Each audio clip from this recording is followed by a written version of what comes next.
Europe 1 matin. Bonjour Jacques Chancel. Bonjour vous tous. Quel plaisir de vous recevoir et C'est trop d'entendre gentil dès le départ. votre voix, cette voix mythique ce matin sur Europe 1. Alors c'est l'amoureux du Tour de France que nous recevons, auteur de ce livre, ce beau livre, le Tour de France d'antan, c'est chez HC Éditions, les pionniers de la grande boucle. Avant de parler du livre, je voudrais vous montrer quelques unes de journaux régionaux, Jacques Chancel. Regardez, la Dépêche du Midi, c'est notre tour, c'est toute la une du Midi Libre aussi, avec un Allemand au sprint et un Africain en jaune, la une de l'Indépendant catalan, le Tour de main dans l'Aude, et puis, ça va vous plaire, la Nouvelle République des Pyrénées, c'est sur vos terres, le Tour, une fabuleuse histoire d'amour. Ça fait plusieurs jours que je montre comme ça tous les matins sur Europe 1 les unes de la presse régionale pour montrer que l'engouement pour le Tour est intact. Est-ce que ça vous surprend ? Pas du tout, et ça ne s'arrêtera jamais. Pour une seule et bonne raison, il faut se souvenir qu'il y a 3 grandes épreuves dans le monde, les Jeux Olympiques, la Coupe du Monde de football et le Tour de France. C'est à ce niveau-là, vous pensez ? Les Jeux Olympiques et la Coupe du Monde de football, c'est tous les 4 ans. Ouais. Le Tour de France est chaque année et c'est gratuit. Le jour où on va comprendre que c'est une fête populaire, il suffit de voir les gens qui sont sur le bord de la route. Et même en Angleterre, lorsque nous étions en Angleterre, moi je me suis dit on va faire un flop, ça va être effroyable. Qu'est-ce qu'ils ont à faire les Anglais ? J'ai jamais vu autant de monde. Non, c'est véritablement un événement et ça ne peut pas cesser. Et moi, l'album que j'ai fait, ça n'était pas pour raconter le Tour de France d'aujourd'hui, c'était pour vraiment indiquer une mémoire. Ça veut dire que si l'engouement est aussi important aujourd'hui, c'est justement parce qu'il y a toute cette histoire, l'histoire est formidable, toute cette légende ouais. autour du Tour. Ça a commencé en 1903, Ouais. C'est Henri Desgranges, et moi, ce qui m'a préoccupé, c'est 1903-1930, c'est-à-dire à partir du moment où il y a des cartes postales et des photos. Lorsque les photos deviennent vraiment, sont de l'ère moderne, ça ne m'intéresse plus, parce que ça, je le vis au quotidien. Regardez les photos. Alors, on voit par exemple, je les montre à ceux qui nous suivent sur europe1.fr, on voit par exemple que les coureurs, ça c'est en 1908, ils avaient les chambres à air sur eux. Ah oui, les boyaux, ce qu'on appelait les boyaux, et parfois ils avaient aussi une pompe, parce que comme on les abandonnait dans l'école, ils étaient obligés de tout faire. Et il faut se rappeler quand même Christophe, qui dans la descente du Tourmalet de Casse-sa-Fourche, qui est dans l'obligation d'aller voir s'il y a un forgeron dans le coin, il le trouve à Sainte-Marie-de-Campan, il n'a pas le droit de se faire aider, car c'était totalement interdit.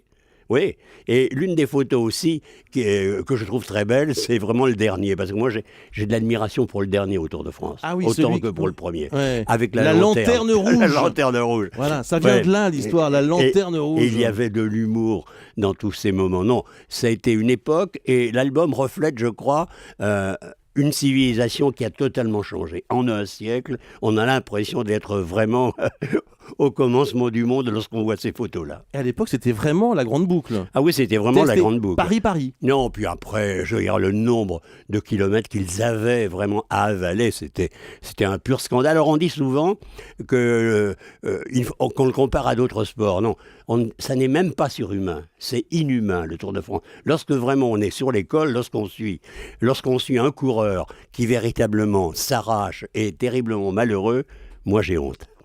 Qu'est-ce qui vous fascine autant, vous, Jacques Chancel ? Est-ce que c'est justement cette performance physique inouïe ? Non, c'est ce que nous avons imaginé et qui est maintenant totalement rétabli et vraiment embelli par l'équipe de France Télévisions. Il y a le Tour de France, ça c'est vrai. Mais nous avons toujours aimé le Tour de la France. Et il m'arrive même, lorsque nous étions en Corse, de regarder non plus les coureurs, mais de regarder la Corse. Ce que vous nous dites, Jacques Chancel, c'est lorsque vous étiez aux commandes de la télévision publique, d'Antenne 2 à l'époque, vous aviez imaginé de ne pas retransmettre uniquement la course et l'épreuve sportive, mais de montrer la France. Mais vous savez, il y a les hélicoptères, il y a l'avion, il y a les motos, ils sont terriblement bien équipés. Et puisque vous rappelez le moment où je faisais mon émission en direct, 1h30 chaque jour. 16 ans ça a duré, je crois. Oui, je ne sais plus, moi. Lorsqu'on aime, on ne compte plus. Mais ce qui était passionnant pour moi, c'était vraiment de mettre face à face des intellectuels et des coureurs. Et on avait décidé de ça avec Jacques Godet. Donc j'ai fait qui était le patron du Tour, patron de l'équipe et patron du Tour. Hein. J'avais fait venir Roland Barthes, Michel Foucault, Michel Serres, Raymond Aron, et qui discutait avec Quinault, avec Greg LeMond, avec Stéphane Roche. Mais c'était formidable ce qui pouvait se passer. Qu'est-ce qui plaisait à ces intellectuels dans le Tour de France ? D'abord, lorsque je les entraînais sur les routes du Tour, ils ne la connaissaient pas, la route. Donc après, ils étaient emballés. tous, Raymond DeVos qui me dit « ne me fais pas faire ça », à la fin il me dit « on recommence l'année prochaine ». Non, il y a véritablement une ambiance et une euphorie. Alors, Jacques Chancel. Il y a un bonheur de rencontrer la France. Jacques Chancel, nous étions, Europe 1 était à Porto Vecchio pour le départ du Tour de France, il y a tout juste une semaine. On a reçu Bernard Hinault, notamment, et Bernard Hinault m'a dit qu'il était très en colère à Porto Vecchio, et il m'a dit je crois qu'on veut tuer le Tour de France avec toutes les révélations autour du dopage. Est-ce que vous avez ce sentiment? Est-ce que vous avez compris le coup de gueule d'Hinault? Alors, ceux qui veulent tuer le Tour de France sont déjà assassinés eux-mêmes. D'autre part, me gêne assez véritablement, je suis contre le dopage évidemment, ça serait scandaleux de défendre le dopage.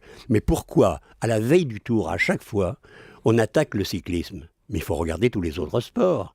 Il n'y a pas d'attaque vraiment sur des sportifs comme celle qu'on fait subir aux cyclistes. Mais c'est inouï que ça se passe comme ça.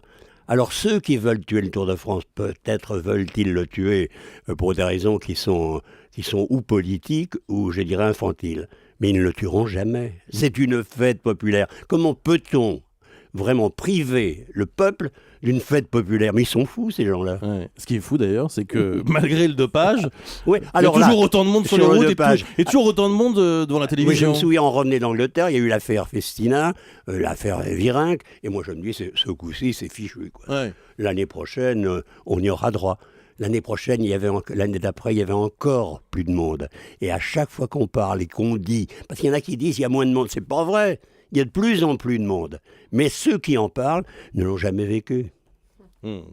Le Tour cette année, 2013, vous voyez qui, vous? Ah bon, tout le monde dit Froome. Oui, bon, le grand favori. Oui, puisqu'il n'y a pas Wiggins, moi je serais content. D'abord, celui qui a gagné hier, l'Africain du Sud, là, il aurait dû offrir cette victoire à Mandela. Il n'a pas eu le geste. C'est vrai.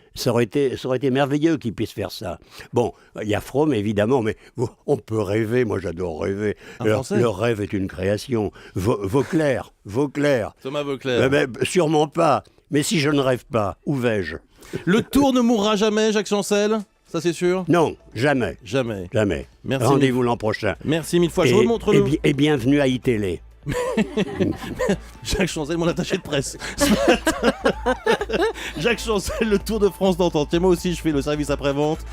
Lisez ce livre, vraiment, c'est magnifique. Les photos sont superbes et les textes, comme d'habitude, de Jacques Chancel sont magnifiques. Les pionniers de la grande boucle, c'est chez HC Éditions. C'est un plaisir et un honneur, mon cher Jacques, de vous recevoir monsieur, pour cette votre dernière matinale. Dans un instant, Jérôme Commandeur. Europe 1, 7h53.